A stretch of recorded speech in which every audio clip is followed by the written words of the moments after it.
जय श्री कृष्ण, जय यदुवंशम। नमस्कार दोस्तों, एक बार फिर से स्वागत है आपके अपने YouTube चैनल यादव अहीर यदुवंशी में। दोस्तों, आज हम बात करने वाले हैं यदुवंशियों की पहलवानी और मल्ल युद्ध की परंपरा के बारे में। तो वीडियो में आगे बढ़ने से पहले आपसे एक निवेदन है कि यदि आप इस चैनल पर नए हैं तो प्लीज़ इसे सब्सक्राइब करके बेल आइकन को अवश्य प्रेस करें। और दोस्तों, यदि हमारे प्रयास आपको पसंद आते हैं तो वीडियोस को ज़्यादा से ज़्यादा शेयर कर दिया करो। Thank you. तो चलो शुरू करते हैं आज की अपनी कहानी। पहलवानी और मल्ल युद्ध आर्यों की महान संस्कृति का एक हिस्सा माना जाता है। महाबली बजरंगबली प्रभु हनुमान जी मल्ल युद्ध के दाता हैं।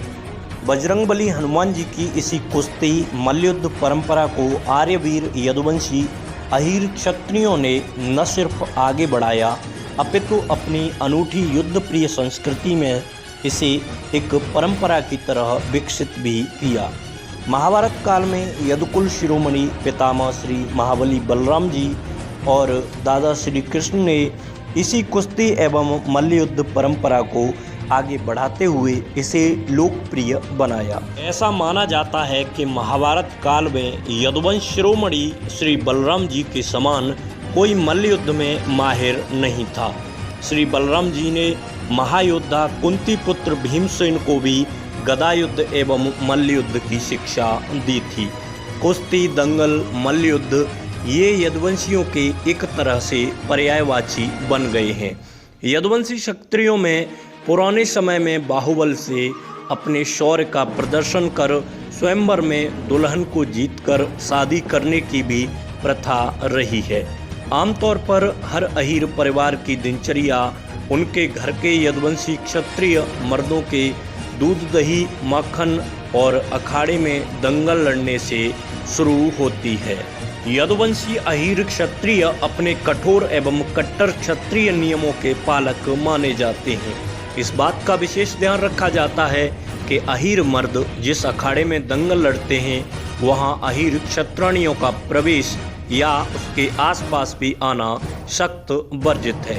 यदुकुल ने एक से बढ़कर एक हजारों पहलवान सूरमे दिए हैं जिन्होंने यदुवंश की कीर्ति और परंपरा को आगे बढ़ाया। आज हम बात करेंगे ऐसे ही कुछ यदुवंशी पहलवानों की। तो सबसे पहले बात करते हैं यदुकुल शिरोमणि माँ भवानी के परम भक्त श्री लोरिक देव की वीरता की कहानी के बारे में। ये किसी से छिपी नहीं है। लोरिक मंजरी की प्रेम कहानी तो जग प्रसिद्ध है। वीर लोरिक द्वारा तलवार के एक ही बार से काटा गया विशाल पत्थर आज भी सोनभद्र में मौजूद है, जो इस बात का जीता जागता प्रमाण है कि वीर लोरिक की भुजाओं में कितना बल था। वीर लोरिक और उनके भाई सबरू की वीरता एवं पहलवानी के किस्से आज भी उत्तर प्रदेश और बिहार में गाए जाते हैं। माँ भवानी के परम भक्त वीर लोरिक को श्री बजरंगबली जी का अंश भी माना जाता है। यदुवंश शिरोमणि वीर लोरिक जैसा महान योद्धा इस संसार में अभी तक जन्म ही नहीं लिया। वीर लोरिक ने अपने जीवन में अनेकों युद्ध लड़े थे और वह गुप्त वंश के सम्राट समुद्रगुप्त के सेनापति थे। अब बात करते हैं बाबा बख्तावर सिंह और बाबा बाघा सिंह यादव की। बाबा बख्तावर को कहीं कहीं बख्तौर नाम से भी जाना जाता है और बाबा बाघा को बसावन अहीर के नाम से भी जानते हैं और इन्हीं को भुइयाँ बाबा भी कहते हैं। इनकी वीरता भी किसी से नहीं छुपी, जिनकी पूजा उत्तर प्रदेश और बिहार के यादव करते हैं। दोनों ही योद्धा अपने अपने समय के महान योद्धा थे, जो दिन रात अखाड़े में कई घंटों तक मल्ल युद्ध का अभ्यास करते थे। इन दोनों ही शेर सूरमाओं ने अपने हाथों से शेर को जबड़ा चीर कर मार डाला था। पूर्वांचल की धरती गोरखपुर के शेर पहलवान चौधरी श्री विश्वनाथ प्रताप सिंह यादव अपने समय के जबरदस्त जोरावर अजय योद्धा थे, जिन्हें अखाड़े में कोई नहीं हरा पाया था। जिनका कद 7 फुट, वजन 3 कुंटल तथा फौलादी छाती का माप 59 इंच था। शेरे बनारस पहलवान सरदार बचाऊवीर यादव की वीरता भी किसी से नहीं छुपी। जो दिन रात मल्लयुद्ध का अभ्यास करते थे। एक ही मुक्के के प्रहार से शेर को मार डाला था बचाऊ वीर ने, और पंडित मदन मोहन मालवीय जी की विनती पर बनारस हिंदू विश्वविद्यालय की रक्षा करते हुए अकेलों दर्जनों असामाजिक तत्वों को मारकर वीरगति को प्राप्त हो गए थे। अब बात करते हैं गुरु हनुमान सिंह यादव जी की। तो गुरु हनुमान सिंह यादव जी की वीरता का किस्सा भी किसी से छुपा नहीं है।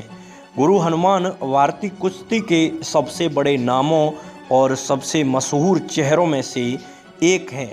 वे 1901 में पैदा हुए और 99 साल की उम्र में एक कार दुर्घटना में मारे गए। उन्होंने सालों कुश्ती के खेल की बड़ी बड़ी प्रतिभाओं को तराशा। राजस्थान में चिरावा नाम की जगह पर पैदा हुए विजयपाल ने गांव में कमज़ोर लड़कों पर हुए अत्याचार के खिलाफ आवाज़ उठाई। मेरी शादी कुश्ती से हो चुकी है। अपनी कला को मजबूत करने के लिए 20 साल का विजय दिल्ली आ गया। उनके अखाड़े में पहलवान सारा काम खुद ही करते थे। 1988 में द्रोणाचार्य अवार्ड जीतने वाले गुरु हनुमान ने जिंदगी में बहुत कुछ देखा। मीडिया के सवालों का सामना करते हुए गुरु हनुमान यादव ने कहा था कि वो जब जिंदगी की एक सदी पूरी कर लेंगे तब वो शादी करेंगे। उनकी सेहत ऐसी थी कि वो 100 साल तक जीवित रह सकते थे, मगर नियति ने उनकी पहली शादी टूटने नहीं दी।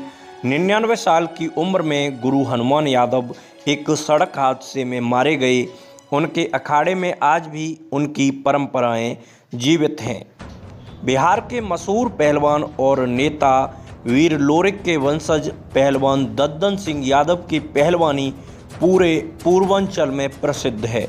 दद्दन सिंह यादव ने अपने जीवन काल में बहुत से पहलवानों को कुश्ती सिखाई थी।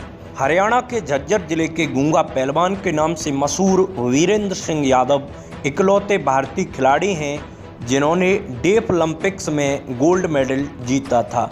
डेफ ओलंपिक्स मूक बधिर लोगों के ओलंपिक खेल को कहा जाता है। 2005 व 2013 के डेफ ओलंपिक्स में स्वर्ण पदक के साथ वे अन्य अंतर्राष्ट्रीय प्रतियोगिताओं में भी 5 मेडल जीत चुके हैं। गूंगा पहलवान के सामने अच्छे पहलवान ज़्यादा देर टिक नहीं पाते थे। भारत के प्रसिद्ध पहलवान नरसिंह यादव जी को आप सभी जानते ही होंगे। इन्होंने 2010 के कॉमनवेल्थ गेम्स में पुरुषों के 74 किलोग्राम भार वर्ग में फ्रीस्टाइल कुश्ती में स्वर्ण पदक जीता था। हिंदू महाबली पहलवान चौधरी बलराम हीरामण सिंह जी यादव जी, जिन्होंने कुश्ती के नामी गिरामी पहलवान गामा पहलवान के गुमान को चूर करते हुए उसे जीत से मरहूम कर दिया था। हीरामण सिंह यादव जी का जन्म 1901 में पश्चिमी यूपी के आगरा के एक संपन्न अहीर ठिकाने में हुआ था। किसी जमाने में पूरे हिंद के अखाड़ों में महाबली गामा पहलवान, जो कि पंजाबी मुसलमान था, उसकी तूती बोला करती थी। एक रिकॉर्ड था कि गामा पहलवान के नाम पहलवानी में कि वो ताउम्र कुश्ती का एक भी मैच नहीं हारा था, और उसे इस बात का काफ़ी गुमान भी था कि पूरे हिंद या सिंध में उसे कोई रोक नहीं सकता। ऐसा ही रिकॉर्ड महाबली हीरामण सिंह यादव जी का भी था कि आज तक उन्हें अखाड़े में कोई हरा नहीं पाया था। 1940 के दशक में हैदराबाद के निज़ाम ने गामा को बुलवाया और गामा के शागिर्दों ने ही निज़ाम के पहलवानों को हराना चालू कर दिया। गामा पहलवान ने जब सुना कि उसे काफ़ी कम उम्र का एक युवक उसे चुनौती देने आ रहा है, तो अहंकार में उसने यह कहा कि गामा को कोई अखाड़े में रोक दे।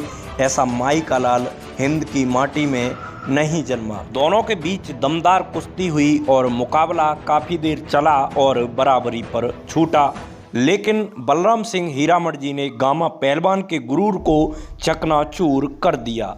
दोस्तों, यदि आप बलराम सिंह हीरामण जी पहलवान जी के बारे में पूर्ण जानकारी चाहते हैं और उनकी गामा पहलवान के साथ हुई कुश्ती के बारे में भी पूर्ण जानकारी चाहते हैं, तो डिस्क्रिप्शन में दिए लिंक पर क्लिक करके आप इनकी पूरी जीवनी को जान सकते हैं। इस पोस्ट का तात्पर्य आपको इतिहास से अवगत कराना और शौर्य की अलख जगाना है। आज के सभी यदुवंशियों को अपने पूर्वजों की परंपरा का पालन करना चाहिए। सभी यदुवंशी कुश्ती और पहलवानी का अभ्यास जरूर करें, मेहनत करें और दूध, दही, माखन, मिश्री आदि का सेवन करें। अहीर बलशाली सर्वदा शक्तिशाली। तो दोस्तों, ये थी आज की प्रस्तुति। उम्मीद है आपको वीडियो अवश्य ही पसंद आया होगा। यदि वीडियो अच्छा लगा हो तो इसे ज़्यादा से ज़्यादा शेयर करें और चैनल को सब्सक्राइब करना बिल्कुल ना भूलें। थैंक यू दोस्तों, मिलते हैं अगले वीडियो में। तब तक के लिए जय हिंद, जय यादव, जय माता।